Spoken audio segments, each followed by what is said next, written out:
Has never been shy about sharing his opinions on the Lakers, and now he's telling them who they should go after in free agency. Let me share some tweets with you. Here's 3 he offered. Laker Nation, the first free agent the Lakers should go after is Kevin Durant. Laker Nation, the Lakers should call LeBron James' agent. We know he's going to stay in Cleveland, but they should go after him just in case he leaves. Magic also tweeted the Lakers should target Raptor star DeMar DeRozan.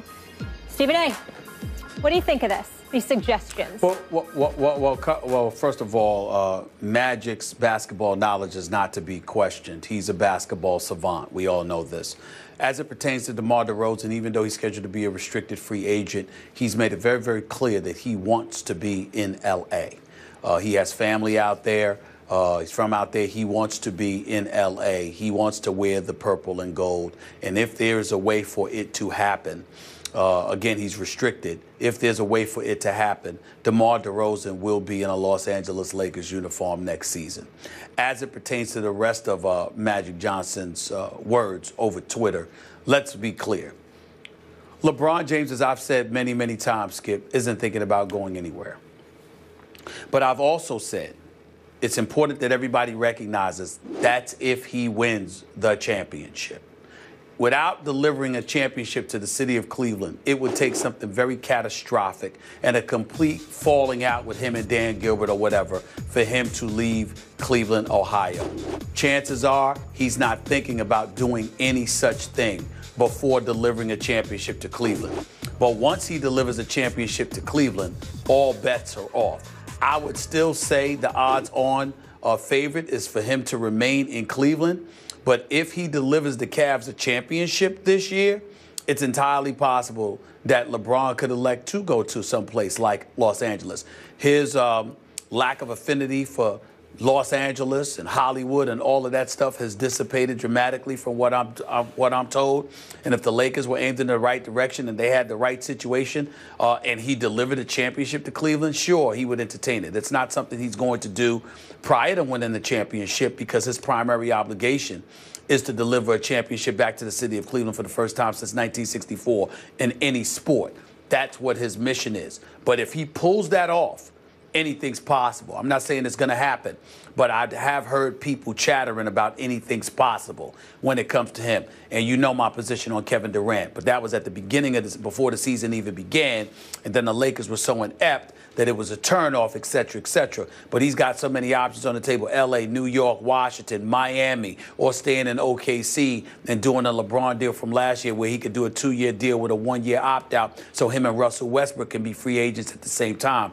The possibilities are endless. But that's really all I have to say about that. I mean, it comes down to the fact that the Lakers are only committed to about $26 million. The cap is going up significantly, so the Lakers are scheduled to have over 50 to 60 million available in cap space, which means they could afford, in all likelihood, 2 max players. And because of that reality, who knows what could happen. I'm here to say, however, that Jeannie Buss would have to do something with Jim Buss because his presence there doesn't make the Lakers a very attractive commodity for a lot of prospective marquee free agents. Okay, help me out here. Magic Johnson back in 2011 sold his share of the Los Angeles Lakers. And as we all know, he eventually became a part owner of the Los Angeles Dodgers, which happened to be a baseball team based in Los Angeles. So now Magic is a baseball, an MLB owner. So help me out.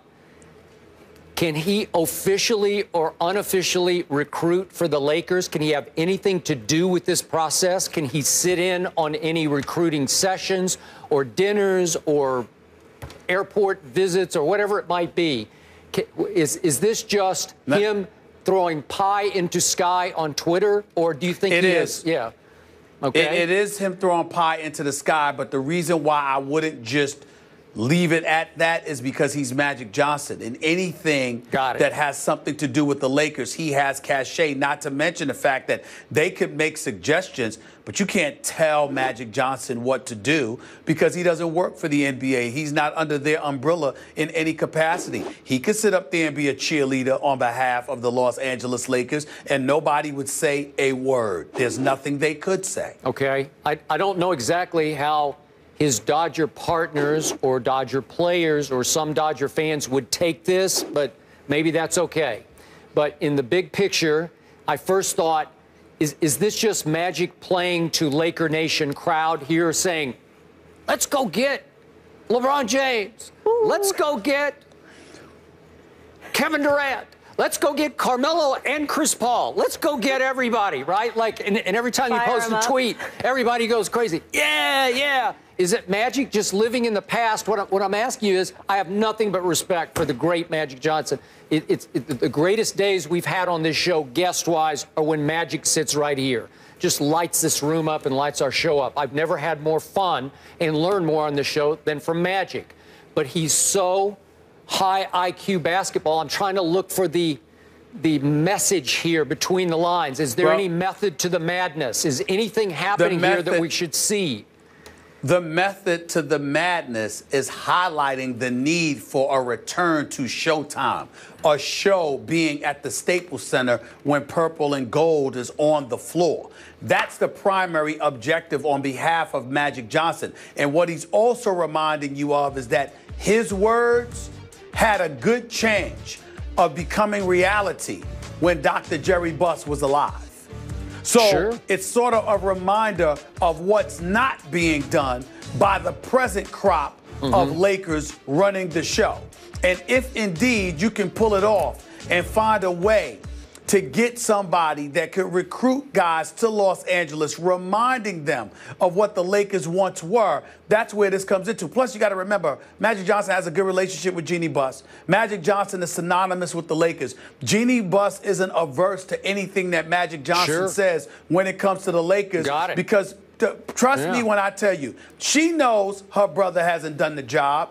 But it's a very difficult position for her to be in order to fire her brother. It was even difficult for Magic Johnson to say Jim Buss should be fired. What he said was, let basketball people do the basketball job. You're an owner. You don't need to be a part of the basketball decisions. Sit in the owner's seat, watch them play, cut the checks, etc. He's not advertising or advocating eviscerating Jim Buss from the equation. What he's saying is you don't have any business being a part of basketball decisions, which essentially is what I'm saying. When I say get rid of Jim Buss, I'm not saying boot the man out the door and don't give him his stake in the franchise that belongs to all the children of Dr. Jerry Buss. I'm saying he doesn't need to have anything to do with making basketball decisions for the franchise, which is why it should not be hard for Jeannie to make this decision. You're not cutting him out of the will, for crying out loud. You're not sitting there and saying you're not going to get any money. What you're saying is we need to reposition you like the other children are repositioned so they can collect the check. They're a part of the Buss family and the Buss legacy, but you don't need to have anything to do with basketball decisions. That's why you see Magic Johnson out here sticking his nose in the Lakers business, because he is a Laker. In his eyes, it is his business, and there isn't a soul with a speck of intelligence who is going to argue with that reality. He is Irvin Magic Johnson, and we know no matter who he's affiliated with the Dodgers, he cares about the Lakers. Sure. And that's why it's okay.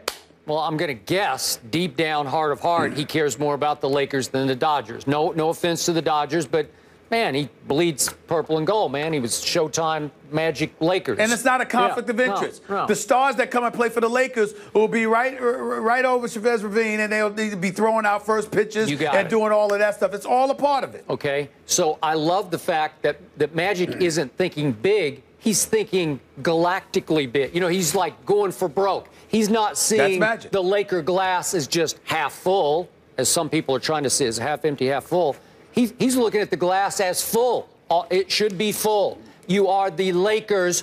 Go for it. Go to the top. Don't go to the bottom. But then he follows up tweets about KD, LeBron with go after DeMar DeRozan. It's like, oh, now you're back to the real world, Magic. And I get it. It's just he's a nice player. But now we came back to earth with a thud, to me, because as much as I respect DeMar DeRozan, he's not going to change life in Los Angeles the way the other two guys would change life, obviously.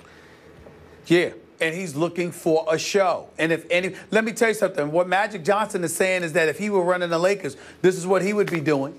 This is what he would be targeting. He would. This is what he would be going after. And it would not be a pipe dream. No. It would not be a pipe dream, because it would be him who is there. But he's not there. That's the problem. You know what? But you could get Jerry West there.